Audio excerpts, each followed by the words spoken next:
आवाज तो आ रही है पूजा जी, अजीत जी। हाँ सर, आवाज आ रही है। Good evening sir. Good evening हाँ, सर। इवनिंग, ये वेरी सर गुड। आवाज आ रही है सर। बहुत अच्छी बात है। आपके बारे में बताइए, आपने क्या क्या कहाँ से पढ़ा? Yes sir. आप सर मैं मोबाइल। टोंक डिस्ट्रिक्ट से हूँ, देवली उपखंड के। देवली। देवली के कौन से गांव से हैं? देवली उपखंड हिसामपुर गांव से हूँ सर मैं। अच्छा, गुड, बहुत और बढ़िया। मैंने स्कूलिंग वहीं से की है। शुरुआती स्कूलिंग वहीं से देवली। की है। इसके बाद सर मैंने बीटेक किया है 2010 में, कंप्यूटर हाँ, साइंस से। और बहुत पिछले 8 बढ़िया। साल से मैं जयपुर मेट्रो में ट्रैफिक कंट्रोलर की पोस्ट पर कार्य कर रहा हूँ, जयपुर में। और इसी हाँ हाँ, दौरान मैंने सर पोस्ट ग्रेजुएट डिप्लोमा भी किया है इग्नू से, डिस्टेंस के थ्रू, डिजास्टर मैनेजमेंट में। बहुत बढ़िया, बहुत यस बढ़िया। सर। तो हम शुरुआत साइंस के कुछ सवालों से करें, है जैसा चाहें सर आप। ना? तो आप मुझे बताएं कि ये कोपरनिकस का सिद्धांत क्या था? यस सर, कोपरनिकस का सिद्धांत सर, जहाँ तक मैं याद कर पा रहा हूँ सर, वो मतलब शायद कि सेंटर है अर्थ से, और जो जो सूर्य है वो शायद चक्कर लगाता है, ऐसे शायद कुछ क्यों? कोपरनिकस। नहीं, प्रॉपर बताइए, शायद याद क्या? सर जहाँ तक मैं याद कर पा रहा हूँ, मुझे इतना ही पता है कि कोपरनिकस ने कहा था कि जो धरती है वो सेंटर है, और जो सभी हैं वो सब इसके चक्कर लगाते हैं सर। अच्छा सूर्य अच्छा हैं या और भी जो पिंड हैं वो सब इसके चक्कर लगाते हैं। अच्छा। चलो, इसको कार्बन डाइऑक्साइड गैस पर शोध किसने किया था? सॉरी सर, ये तो पता नहीं सर। चलो, ये जो अपना ह्यूमन बॉडी है, इसमें जो ये ब्लड सर्कुलेशन सिस्टम है, इस पर किसने यस शोध सर। किया? सर ये विलियम हार्वे ने शोध किया था सर इस पे। बहुत बढ़िया। ये केपलर का सिद्धांत क्या है? सर ये जो जो हो अपने जो ग्रह गति करते हैं, हाँ कि किस तरह से मतलब सन के दीर्घ वृत्ताकार कक्षाओं में गति करते हैं जो ग्रह अपने, उस हाँ पे हाँ। केपलर ने सिद्धांत दिया था क्या सिद्धांत था उनका? कि जो ग्रह हैं वो दीर्घ वृत्ताकार कक्षाओं में गति करते हैं, इनका वृत्ताकार पथ नहीं होता है इनका। हाँ। अच्छा, और जो मुझे। इनका डिस्टेंस, और हाँ, सर इनके जो डिस्टेंस है, जो समझ गया मैं। जो सन से इनके डिस्टेंस है और इसकी स्पीड का, इसमें रिलेशन बताया था उन्होंने। कितनी स्पीड और क्या संबंध बताया उन्होंने? आप क्लियर नहीं कर पा रहे हैं बात को। हाँ सर, उन्होंने स्पीड और डिस्टेंस में रिलेशन बताया था कि जब जब कोई ग्रह दूर होता है तो उसकी स्पीड कम हो जाती है, और जब कोई ग्रह पास में होता है तो उसकी स्पीड बढ़ जाती है, आई थिंक। अच्छा अच्छा। अच्छा, मुझे ये बताएं, ग्लोबल वार्मिंग से आप क्या समझते हैं? सर ग्लोबल वार्मिंग से मैं समझता हूँ कि जो अर्थ का टेम्परेचर बढ़ रहा है हाँ। लगातार, एवरेज टेम्परेचर जो बढ़ रहा है, उससे रिलेटेड है ग्लोबल वार्मिंग। CO2 की मात्रा बढ़ने से ग्लोबल वार्मिंग का खतरा बढ़ रहा है सर। तो ये जो ग्रीन हाउस गैसेज हैं, इससे क्या फर्क पड़ता है, प्रभाव पड़ता है? सर ये जो ग्रीन हाउस गैसेस हैं, इनकी वजह से जो सन से जो किरणें आती हैं, तरंगे हाँ। आती हैं, वो वापस रिफ्लेक्ट होकर जा नहीं पाती, वापस अर्थ से रिफ्लेक्ट होती हैं और टकरा के वापस चली जाती हैं, और कुछ परसेंटेज यहीं रह जाता है। लेकिन जो ये ग्रीन हाउस गैसेज हैं लाइक CO2 हैं, इनकी वजह से वो तरंगे पूरी तरह जा नहीं पाती हैं और ज़्यादा तरंगे रह जाती हैं, इससे कि जो धरती का टेम्परेचर है वो इंक्रीज हो जाता है सर। ये डिजास्टर कितने तरह के होते हैं? सर मेनली डिजास्टर दो तरह के होते हैं, हम्म। नेचुरल डिजास्टर और मैन मेड डिजास्टर सर। एक हाइब्रिड डिजास्टर भी सुना है मैंने तो। हाइब्रिड डिजास्टर भी सुना है, आपने तो डिप्लोमा किया है इसमें। सर हाइब्रिड डिजास्टर जो एक तरह से दोनों का ही कंबाइंड फॉर्म होता है ये, क्या जिसमें होता है? नेचुरल उदाहरण, डिजास्टर का भी रोल रहता है और मैन मेड डिजास्टर। कोई उदाहरण जैसे कि बताएंगे सर आप? मैं, यस सर, बिल्कुल सर। सर जैसे कि अब भूकंप आता है तो भूकंप एक नेचुरल डिजास्टर है, लेकिन भूकंप के लिए एक इंसान भी जिम्मेदार रहता है। जैसे कि बांध के कारण कभी भूकंप आ जाता है, या कभी जो बहुत ज्यादा खनन होता है कहीं पे, तो उसकी वजह से भूकंप आ जाता है। तो कहीं ना कहीं इसमें मैन मेड का भी रोल रहता है सर। तीनों मिक्स हो गए, तीनों मिक्स भी हो जाते हैं, तीनों प्रकार के डिजास्टर यस सर। हैं, तीनों प्रकार के डिजास्टर। जी बिल्कुल सर। चलो मुझे ये बताएं कि ये डिजास्टर की 3 स्टेजेस, 3 चरण कौन कौन से होते हैं? सर डिजास्टर के जो 3 चरण हैं, वो एक तो डिजास्टर से पहले जो तैयारी होती है वो होता है, वेरी, डिजास्टर के पूर्व। उसके हाँ, बाद डिजास्टर जब आता है तो एक चरण होता है कि उसमें तुरंत अपन जो कार्रवाई करते हैं, तुरंत राहत के लिए जो कार्रवाई की जाती है वो होता है। और जो एक डिजास्टर के जो बाद अपन जो रोकथाम के लिए कुछ कार्रवाई करते हैं या डेवलपमेंट करते हैं, उसकी जो प्रिपरेशन की जाती है रोकथाम के लिए, मिटिगेशन के लिए, वो होता है सर एक। एक रिकवरी भी होता है, रिकवरी के लिए भी कुछ होता है सर एक बिल्कुल चरण। रिकवरी के लिए। हाँ, डिजास्टर के बाद सर जब अपन प्रिपरेशन कर लेते हैं और जब हाँ, डिजास्टर खत्म हो जाता है, उसके बाद अपन रिकवरी स्टेज आती है उसके बाद फिर से। और चलो ये तो आपके सब्जेक्ट से संबंधित हुए। अब थोड़ा अपने यस सर। भारतीय संस्कृति के बारे में बात करते हैं। Yes sir. संस्कृति किसे कहते हैं? What do we mean by culture? Sir culture एक मतलब एक किसी भी देश या किसी भी राष्ट्र की कोई भाषा है, कोई उनका पहनावा है, जो भी उनके त्योहार हैं, वो सब मिला के एक चीज बनती है सर कल्चर। त्योहार, भाषा और पहनावा। तो फिर सभ्यता हाँ क्या मतलब है? और भी एक सभ्यता क्या है फिर? सभ्यता भी एक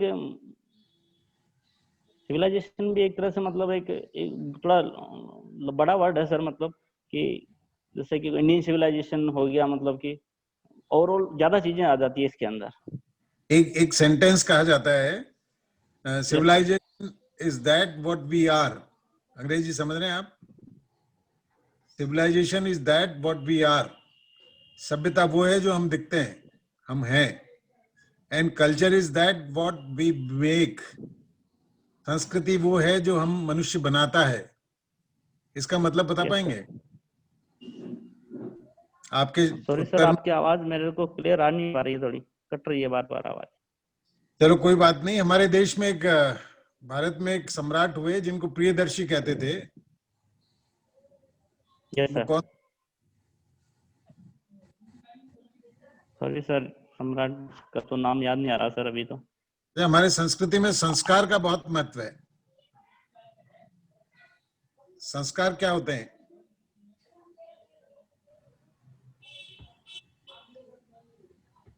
hello, hello, hello. Ajit ji, आवाज आ रही है आपको? अजीत, अजीत जी,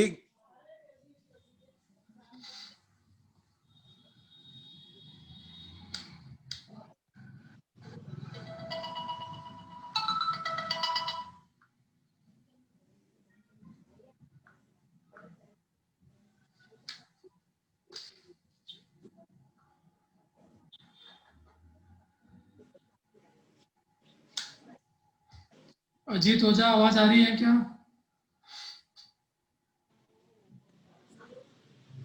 अजीत जी ओझा।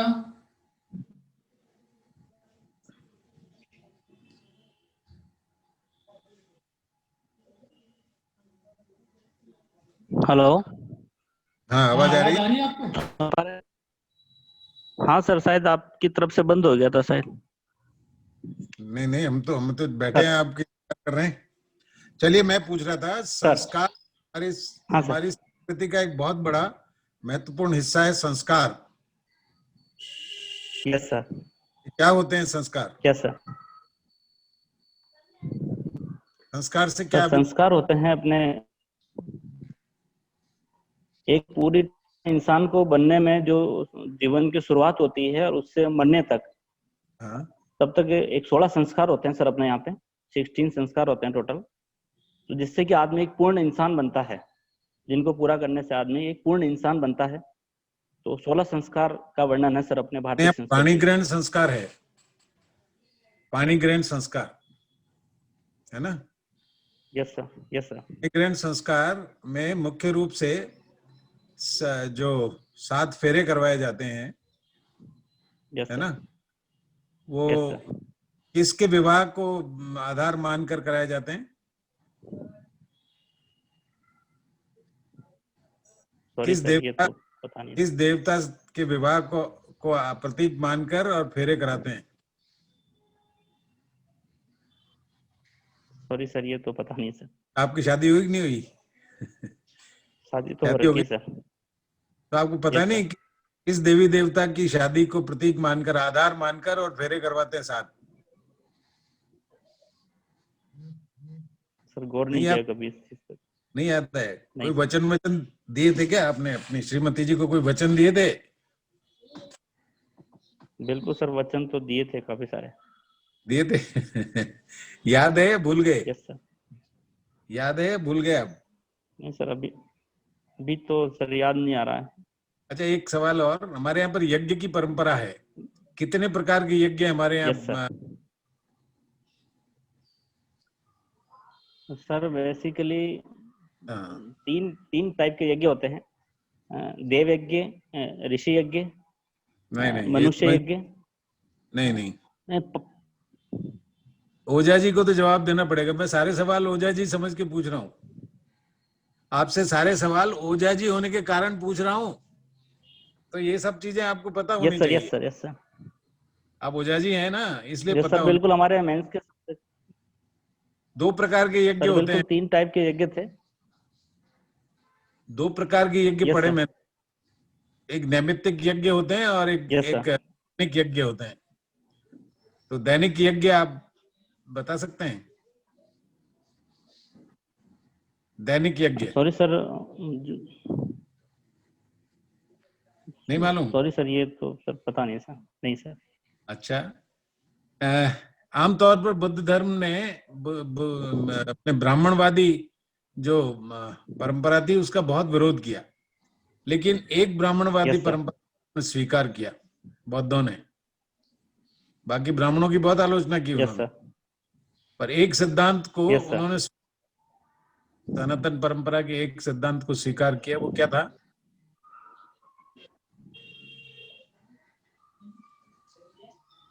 सर याद नहीं आ रहा सर अभी तो।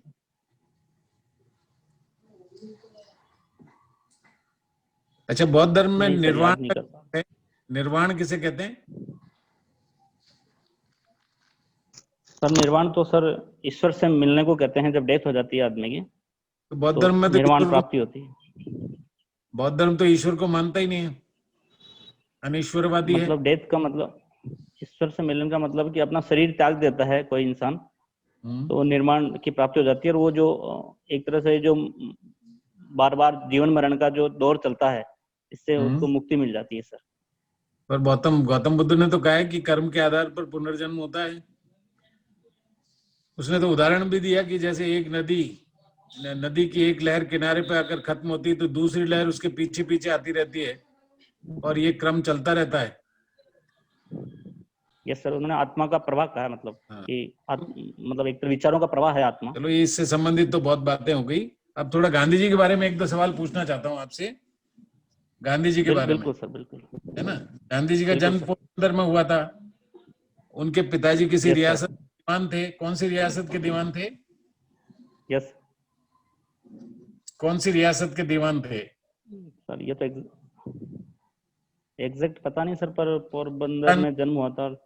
राजस्थान में गांधी जी को एक बार मालगाड़ी से नीचे फेंक दिया था। मालगाड़ी से कौन से स्टेशन यस पे? सर।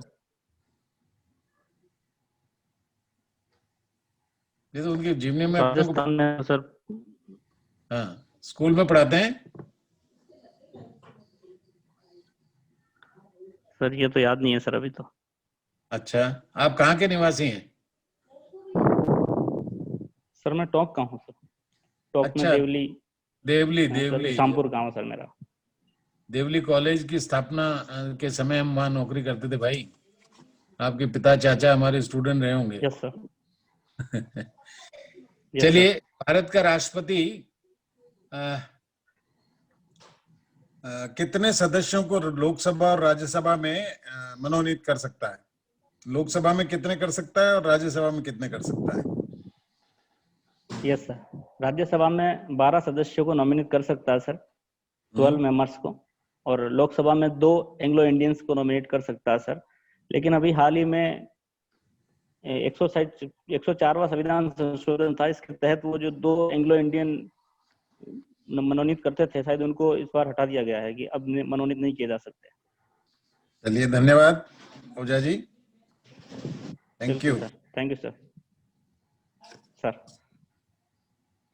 जी अजीत जी, आवाज आ रही मेरी? बिल्कुल सर, नमस्ते सर। जी नमस्ते। मेट्रो ट्रेन में काम करते हैं आप? Yes sir. अच्छा, कहाँ शुरुआत हुई थी हमारे देश में मेट्रो की? सबसे पहली मेट्रो कहाँ चली थी?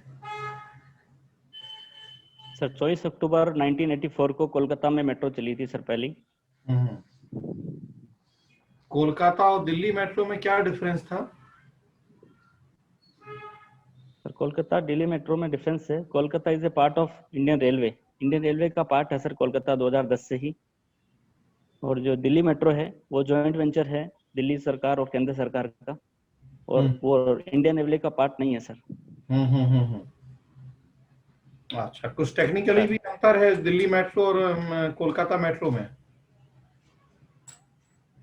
सर मेनली जो अंतर मैं देखता हूँ सर, कोलकाता मेट्रो कहीं जगह पे ग्राउंडेड भी चलती है, दिल्ली मेट्रो में ऐसा नहीं है। मैक्सिमम जो लगभग 100% एक तरह से दिल्ली मेट्रो है तो अंडरग्राउंड है या फिर एलिवेटेड है सर।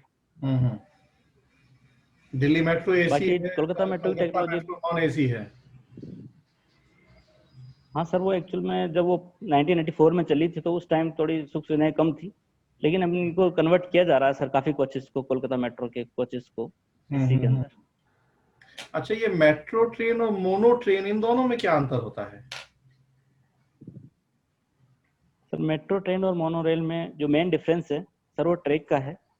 जो मेट्रो ट्रेन है वो नॉर्मली इंडियन रेलवे के जो ट्रैक्स होते हैं उसी तरह के ट्रैक होते हैं, लेकिन जो मोनो रेल का जो ट्रैक होता है वो सिंगल ट्रैक होता है सर, एक सिंगल रेल पे चलती है मोनो रेल। उसकी कैपेसिटी भी कम होती है, उसकी स्पीड भी कम होती है थोड़ी, और इसमें ट्रैक चेंज करने में बड़ी दिक्कत आती है, साथ में इमरजेंसी सर्विसेज में भी उसमें काफी दिक्कत आती है मोनो रेल में। तो मोनो रेल अभी कहीं चल रही है हमारे देश में? जी सर, अभी मुंबई में मोनो रेल चल रही है सर। तो सक्सेस नहीं है वो? सर मोनो रेल इतनी सक्सेसफुल नहीं है क्योंकि उसकी स्पीड भी काफी कम होती है, और इमरजेंसी सिचुएशन में जिस तरह अपन 2-3 बार अभी न्यूज़पेपर में पढ़ा था कि मुंबई में जब इमरजेंसी सिचुएशन आती है, मिड सेक्शन में ट्रेन रुक जाती है मोनो रेल, तो पैसेंजर को बाहर निकालने में बहुत दिक्कत को सामना करना पड़ता है सर। अच्छा अच्छा अच्छा। एक रैपिड ट्रेन का भी एक मैं कॉन्सेप्ट देख रहा था कि दिल्ली से मेरठ के बीच में रैपिड ट्रेन चलने वाली, ये क्या कॉन्सेप्ट है रैपिड ट्रेन का? सर ये प्रोजेक्ट है NCRTC, इसके नाम से प्रोजेक्ट है सर।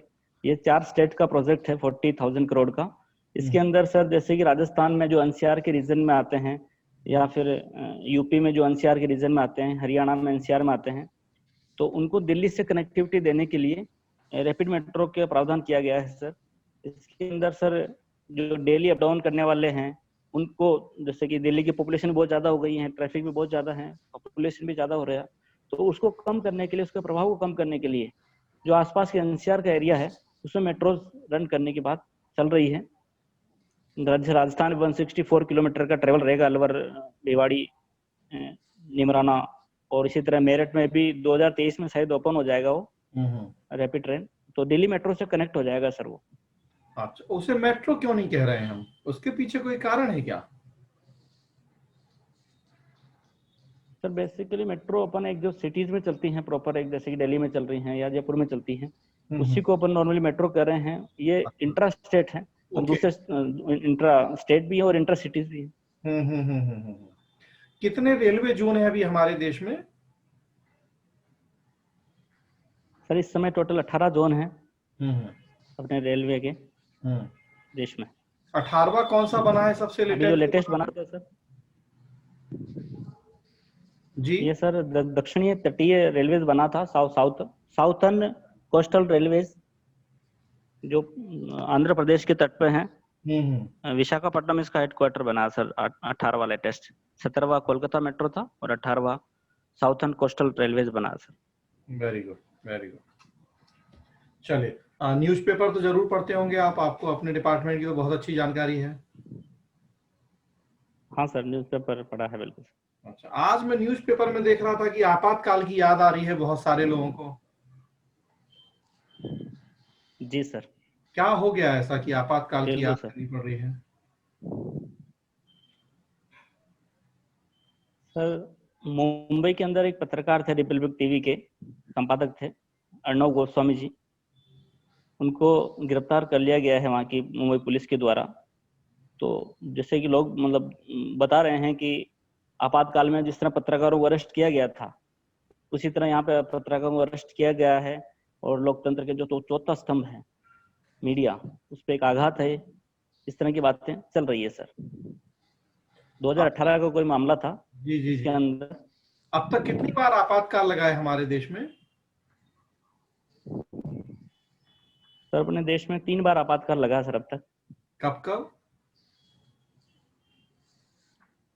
सर 1962 में लगा था बाह्य आपातकाल, जब चाइना से वॉर हुई थी सर। पहला आपातकाल तब लगा था 1962 में,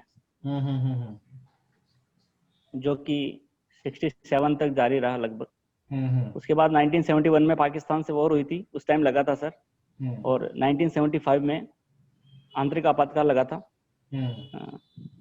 1975 में सर। तो जो 1975 का आपातकाल था, ये आंतरिक अशांति के नाम पे लगा था? जी बिल्कुल सर। जैसा आपने बताया, मिसयूज भी हुआ था इसका। सर, मिसयूज तो मतलब दोनों तरीके से देख सकते हैं। कुछ लोग मिसयूज भी बोलते हैं, कुछ लोग जरूरी भी बोलते हैं। तो वहां पे उस टाइम पे कई सारी गिरफ्तारियां हुई थी, पत्रकारों की गिरफ्तारियां हुई थी, पॉलिटिशियन की गिरफ्तारियां हुई थी। तो उसी को देखकर अभी जो बोल रहे हैं कि जैसे कि पत्रकार अर्णव गोस्वामी जी को गिरफ्तार किया गया है, तो उसी आधार पर बोल रहे हैं कि आपातकाल जैसे हालात हो रहे हैं। अच्छा अच्छा, तो आंतरिक अशांति को चेंज कर दिया गया, उसकी जगह कुछ और शब्द लिख दिए गए फिर संविधान में, वो क्या चेंज हुआ? सर, 44वें संविधान संशोधन के तहत 1978 में आंतरिक आपातकाल को सशस्त्र आपातकाल में बदल दिया गया है कि कोई सशस्त्र विद्रोह होता है तो ही आपातकाल लगाया जाएगा, ना कि आंतरिक अशांति के आधार पर लगाया जाएगा। Okay, very good. एक लास्ट प्रश्न का जवाब दें, ये सेंडाई फ्रेमवर्क क्या है डिजास्टर मैनेजमेंट के संदर्भ में? सर, 2015 में जापान में सेंडाई शहर में एक आपात मिटिगेशन पर एक मीटिंग हुई थी, सम्मेलन हुआ था। उसके अंदर बहुत सारी चीजें मतलब गाइडलाइन बनाई गई थी, जिसको इंडिया ने भी फॉलो किया है कि कोई भी आपातकाल आता है तो उसकी पूर्व सूचना, उसकी पूरी तैयारी मतलब पहले से करनी है। उसको मिटिगेशन कैसे किया जा सकता है कोई भी डिजास्टर आता है तो उसके लिए सेंडाई शहर जापान में इसका सम्मेलन आयोजित किया गया था सर। इंडिया ने भी इसको अपना लिया सर। ओके, वेरी गुड, बहुत अच्छा, thank you ji. Rajesh sir. Thank you sir. जी अजीत जी, सुन पा रहे हैं? सर, सर नमस्ते सर। नमस्ते। ये एक्ट ऑफ गॉड क्या होता है? जी सर, एक्ट ऑफ गॉड जैसे कि जो मतलब इंसान नहीं करता, एक तरह से भगवान करता है, तो उन्हीं चीजों को एक्ट ऑफ गॉड कहते हैं। जैसे कि सर अर्थक्वेक आ जाता है या फिर ज्वालामुखी विस्फोट हो जाता है, जो जिन चीजों पर इंसान का बस नहीं चलता या इंसान ने नहीं किया। अच्छा, ये शब्द आया कहाँ से एक्ट ऑफ गॉड? सर, ये शब्दावली आई कहाँ से एक्ट ऑफ गॉड की?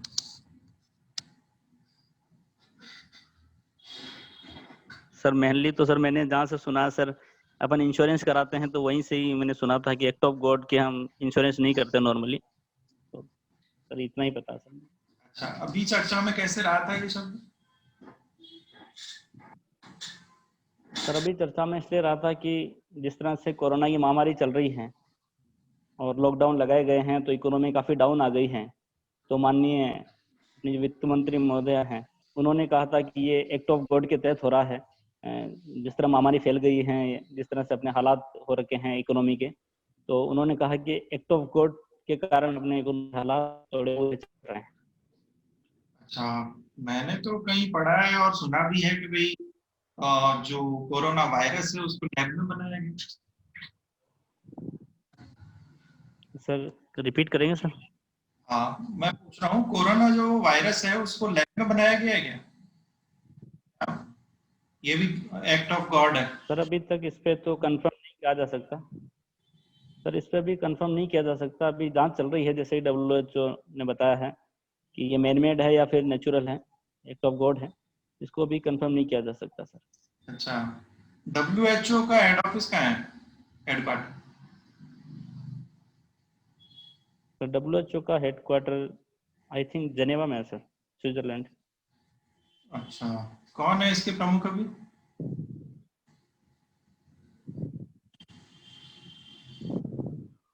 सॉरी सर अभी नाम याद नहीं आ रहा। अच्छा,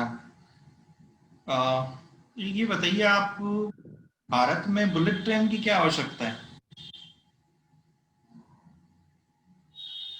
सर जैसा कि बुलेट ट्रेन जो अहमदाबाद से मुंबई चलने वाली हैं, जी, तो इसके अंदर बहुत सारी चीजें हैं सर जिसकी आवश्यकता है भारत को। पहले तो सर इसका जो 1 लाख करोड़ का प्रोजेक्ट है, ये लगभग जापान की तरफ से अपन को लोन मिल रहा है और वो बहुत ही 0.1% में मिल रहा है और उसको भी 50 साल में चुकाना है। उसके अलावा सर अपनी जो जरूरत है, तो मुझे लगता है सर इंडिया के अंदर इंडियन रेलवे को अभी टेक्नोलॉजी की बहुत ज़्यादा जरूरत है, क्योंकि अपनी टेक्नोलॉजी काफ़ी स्पीड है रेलवे की, जहाँ एक्सीडेंट बहुत ज़्यादा हो रहे हैं अपने यहाँ पे। तो जिससे बुलेट ट्रेन की टेक्नोलॉजी आएगी तो इंडियन रेलवे का जो डेवलपमेंट है वो काफ़ी तेज़ी से होगा, टेक्नोलॉजी अपन को बेहतर मिलेगी और इस तरह के प्रोजेक्ट पे काम करने का एक्सपीरियंस जो है इंडियन रेलवे को या भारत की कंपनियों को, वो भी उसका भी लाभ सर भारत को मिलेगा सर। अच्छा, ये जो मेट्रो ट्रेन होती है ये बाकी शहरों में यस सर। पॉल्यूशन की तो बहुत समस्या है, बड़े महानगरों में ही नहीं है, सर क्यों नहीं हो रही है मेट्रो? पॉल्यूशन। इसके 2 कारण हैं।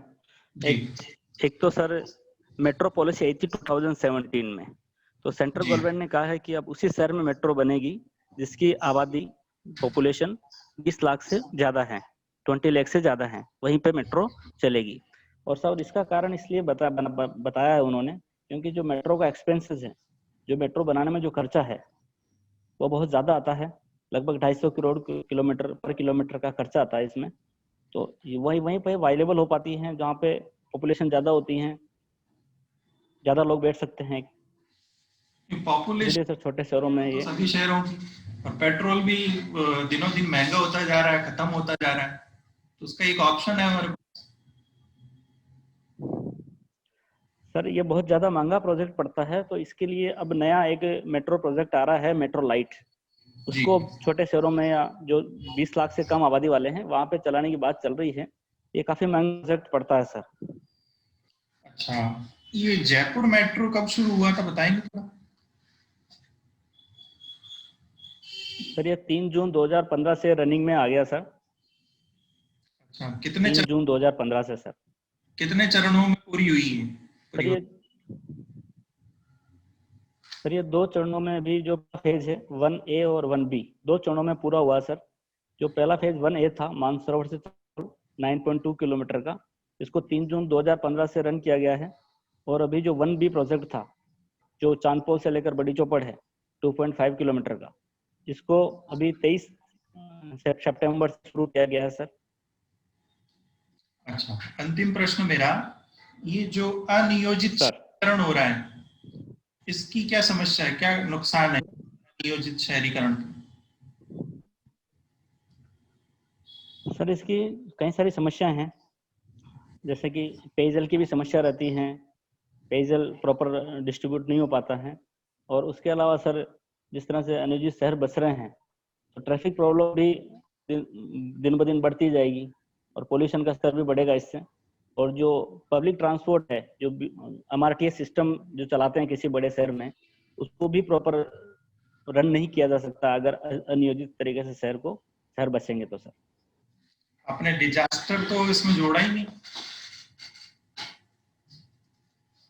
सर वो डिजास्टर जब ये बड़े स्तर पे बहुत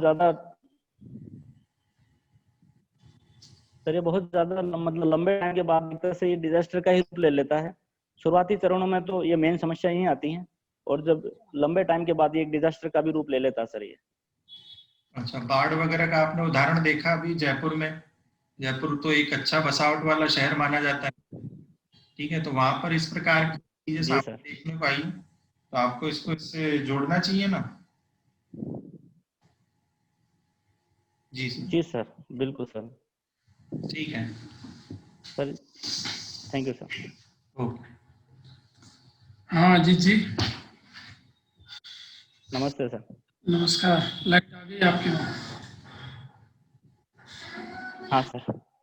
कुछ एथिक्स पे बात करते हैं और कुछ मैनेजमेंट बिल्कुल सर। मेरा उसके कुछ क्वेश्चन है। तो सबसे पहले तो आप ये Yes, बताएं कि मैक ग्रेगर का एक्स और वाई थ्योरी क्या था? पढ़ा है आपने मैक ग्रेगर का सर एक्स और... मैकग्रेगर का एक्स और वाई, हाँ जी बताइए। सर बिल्कुल मैकग्रेगर का एक्स वाई थ्योरी पढ़ा है सर। इसके अंदर सर दो तरह के लोग होते हैं, मतलब एक्स और वाई थ्योरी के अंदर। कि जो एक्स थ्योरी में होता है, कोई इंसान की पॉजिटिव सोच रहती है, उसको काम करना ही है हर तरीके से हर स्थिति के अंदर। और जो वाई तरह के लोग होते हैं, उनको हमेशा काम से बचना होता है, कि मतलब एक तरह से बहाना चाहिए होता है कि काम नहीं करने का, कि मुझे काम होगा नहीं, या ये काम मेरे लिए नहीं है। इस तरह से थ्योरी थी सर। ठीक है, तो क्या बोला इस मामले में मैक ग्रेगर क्या कहते हैं? मैकग्रेगर कहते हैं सर, जो वाई तरह के लोग हैं उनको मतलब मोटिवेट किया जा सकता है, बदला जा सकता है, और एक्स तरह के में कन्वर्ट किया जा सकता है प्रयासों से। ठीक है। अच्छा बताएं कि समन्वय और निर्देशन में क्या अंतर है? समन्वय और निर्देशन। समन्वय तो सर जैसे को टीम काम करती है पूरी तरह से, तो आपस में कोऑर्डिनेटर को समन्वय रखकर एक बेहतर रिजल्ट आउटपुट प्राप्त किया जा सकता है। बेहतर उनके बीच कम्युनिकेशन होना चाहिए, बेहतर जो भी आदान प्रदान होता है वो बेहतर तरीके से होना चाहिए, जिससे एक बेहतर रिजल्ट प्राप्त किया जा सके। और सर निर्देशन तो एक ऐसी क्रिया है कि मतलब कोई व्यक्ति होता है जो अपनी टीम पर एक निगरानी रखता है, डायरेक्शन रखता है पूरी तरह से, और उनको समय समय पर जो भी जरूरतें होती हैं, तो कोऑर्डिनेशन की जरूरत हो या फिर और कोई बाहरी हेल्प की जरूरत हो, तो वो सब एक निर्देश होता है। तो ये बताएं कि प्रशासनिक सुधार आयोग जो आए हैं, एक आया है प्रथम और एक दो द्वितीय, यस सर। इनमें क्या अंतर था और ये कब आए? सर जो राजस्थान के संदर्भ में बात करूं या फिर इंडिया के संदर्भ में बात करूं, तो दोनों जगह दो प्रशासनिक सुधार आयोग आए थे सर। जैसे कि इंडिया के संदर्भ में अगर बात करूं, तो जो पहला प्रशासनिक सुधार आयोग आया था वो आई थिंक 1966 में आया था। मोरारजी देसाई इसके पहले अध्यक्ष थे। बाद में शायद मोरारजी देसाई साहब तो हट गए थे, माननीय मोरारजी देसाई हट गए थे, और के हनुमंतिया जी बन गए थे इसके अध्यक्ष आई थिंक। और जो दूसरा प्रशासन सुधार आयोग आया वो 2008 में आया। माननीय वीरप्पा मोइली जी इसके अध्यक्ष थे, और इन्होंने भी अपनी रिकमेंडेशन दी। इसी तरह राजस्थान में भी दो प्रशासनिक सुधार आयोग बने सर। एक 1968 के आसपास बना और एक 1999 में बना सर। ये सुन पा रहे बताएं हैं सर? कि हाँ ठीक है। अच्छा ये बताइए कि जो द्वितीय प्रशासनिक सुधार आयोग है, इसकी एक प्रमुख सिफारिश यस सर। अनुच्छेद 311 को खत्म किया जाए।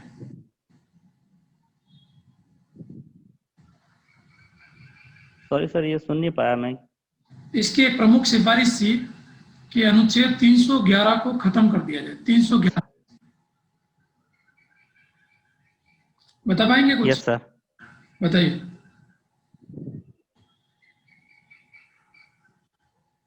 सॉरी सर, ये अभी तो क्लियर नहीं हो ठीक पा है, रहा। मतलब मैं ठीक है, 311 ठीक है। खत्म करने की उन्होंने सिफारिश की थी, पर याद नहीं आ रहा। ये नौकरशाह जो प्रशासनिक अधिकारी है उनको संरक्षण मिलता है इसके तहत, 311 के तहत।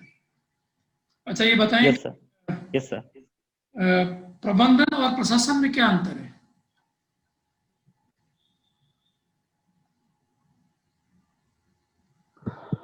सर प्रबंधन तो सर जहाँ तक मैं समझता हूँ, एक प्रबंधन तो जैसे कि एनपीएम है, नौ लोक प्रबंधन, इसके अंदर सर मैक्सिमम आउटपुट, प्रभावशीलता, एफिशिएंसी, ये सब चीजें ज्यादा इंपॉर्टेंट रहती हैं कि रिजल्ट ओरिएंटेड एक काम करना है अपने को। और जो प्रशासन है वो एक कोऑर्डिनेशन का काम है सर, इसके अंदर जैसे कि सरकार का जो प्रशासन होता है वो एक लोक कल्याण के कार्य करता है एक तरह से। अच्छा, आप देवली टोंक से आप आते हैं अजीत जी, तो ये देवली नाम होने का क्या कारण? देवली नाम देवों की नगरी पर सर देवली नाम पड़ा है शहर का। छोटे छोटे मंदिर थे शायद वहां पे, तो इसलिए जी। देवली नाम पड़ा है सर। ओके। अच्छा, ये एक आपके यहाँ टोरडी सागर बांध है, टोरडी सागर, जी सर। इसकी कोई खास बात जी बताइए। सर। सर ये एकमात्र प्राकृतिक बांध है एक तरह से टोंक जिले का, एकमात्र प्राकृतिक बांध है सर टोंक जिले का ये। इसकी एक खास बात बता दीजिए, कोई अगर याद आ रही हो तो। बताइए कि राजस्थान की सबसे बड़ी पेयजल परियोजना कौन सी है? पेयजल परियोजना राजस्थान की सबसे बड़ी पेयजल परियोजना तो सर इंदिरा गांधी नहर होगी शायद मेरे हिसाब से, उसके बाद बिसलपुर का नंबर आता है। ये सिर्फ पेयजल पूछा। सर जहां तक मुझे पता है शायद मैं बिसलपुर का नाम लूंगा सर। बिसलपुर सही सबसे ले बड़ी रहे हैं, पेयजल परियोजना। नाम सही ले रहे हैं। इसके बारे में कुछ बता दीजिए, बिशलपुर के बारे में। सर इसका निर्माण कार्य 1990 में शुरू हुआ था और 1999 में इसका निर्माण कार्य खत्म हुआ। मेनली इसका उद्देश्य पेयजल था सर, कि आसपास के शहरों में पेयजल की सुविधा उपलब्ध करानी थी। और अब तो हालिया में तो ये लगभग 6 जिलों में पेयजल की सुविधा उपलब्ध करा रहा है। इससे 2 नहरें भी निकाली गई है 2004 में, दाई नहर और बाई नहर, जिससे लगभग 81,000 हेक्टेयर भूमि सिंचित होती है सर। इसकी कुल भराव क्षमता 315.5 है। तो ये बताएं कि 38.7। शांताबाई कुटीर क्या है? शांताबाई कुटीर जी सर। सर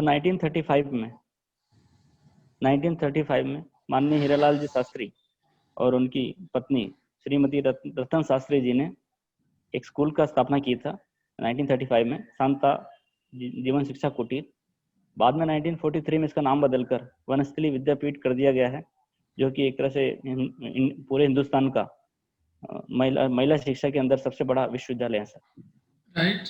अच्छा बताएं, डिग्गी कल्याण जी का मेला कब भरता है? सर ये वैसे तो 3 बार भरता है, लेकिन मुख्यतया भाद्रपद शुक्ल एकादशी को भरता है सर। उसके अलावा वैशाख पूर्णिमा को भरता है। मुख्य मेला भाद्रपद शुक्ल बताइए, एकादशी को भरता है। ककोड़ का किला क्या है? ककोड़ का किला सर ये टोंक में किला है शायद, कोई एग्जैक्ट मुझे पता नहीं सर इसका। ठीक है। अच्छा बताएं कि साहबजादे इरफान अली खान जी सर कौन है? इरफान अली खान सर, इरफान खान जो एक्टर थे, फिल्म एक्टर, वो हमारे टोंक के ही थे सर। बेसिकली उनका जन्म टोंक में हुआ था, उसके बाद अजमेर जयपुर चले गए थे वो, तो उनका संबंध टोंक से ही था सर। तो फिल्म एक्टर थे बॉलीवुड में। टोंक के किस गांव से था, बता पाएंगे? सर जहाँ तक मुझे पता है टोंक शहर में ही थे। उनके पिता का टायर का कारोबार था, तो टोंक शहर में ही थे वो सर। अच्छा, उनकी कोई 1-2 फिल्म का नाम बताइए। सर उनकी फिल्में हासिल पिक्चर हैं जैसे कि, और अभी इंग्लिश मीडियम और हिंदी मीडियम काफी फेमस मूवी थी। अच्छा, किस फिल्म के लिए उनको सर्वश्रेष्ठ अभिनेता का पुरस्कार मिला? पान सिंह तोमर के लिए उन्हें राष्ट्रीय पुरस्कार मिला था। राइट। मेरा अंतिम क्वेश्चन आपका कि टोंक का प्रयाग, टोंक प्रयाग, सर मैं सुन नहीं पाया सवाल टोंक आपका। का Prayag, Prayag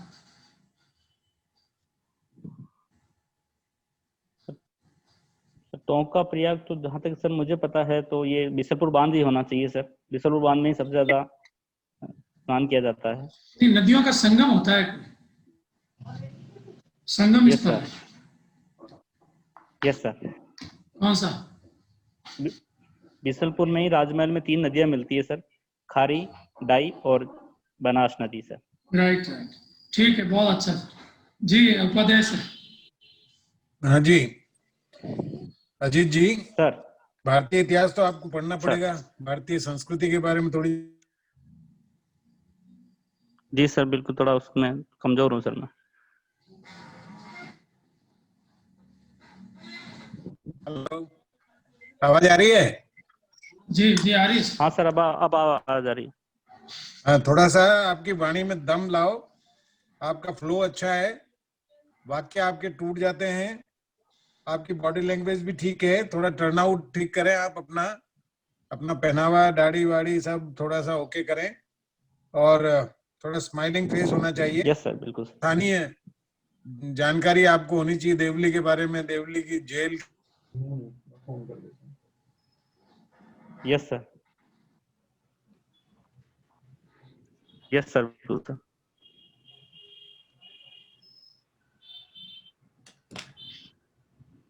hello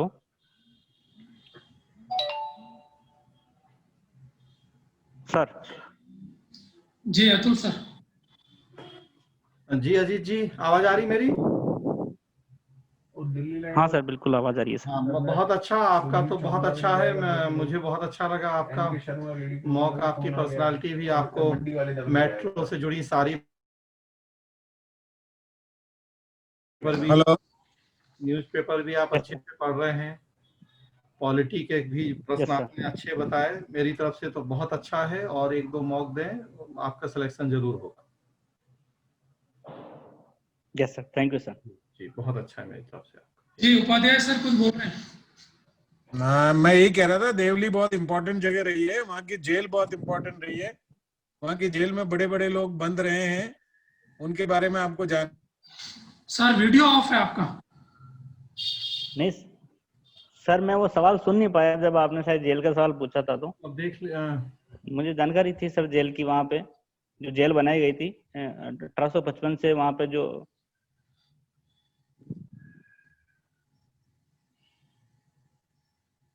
hello ji Rajesh ji.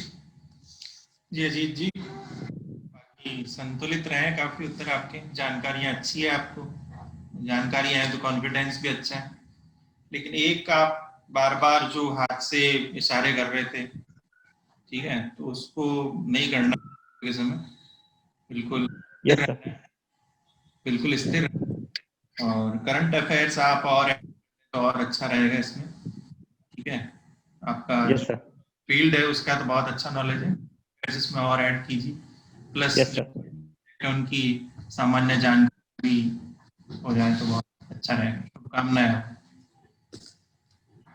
Yes sir, thank you sir. Upadhyay sir. जी उपाध्याय सर।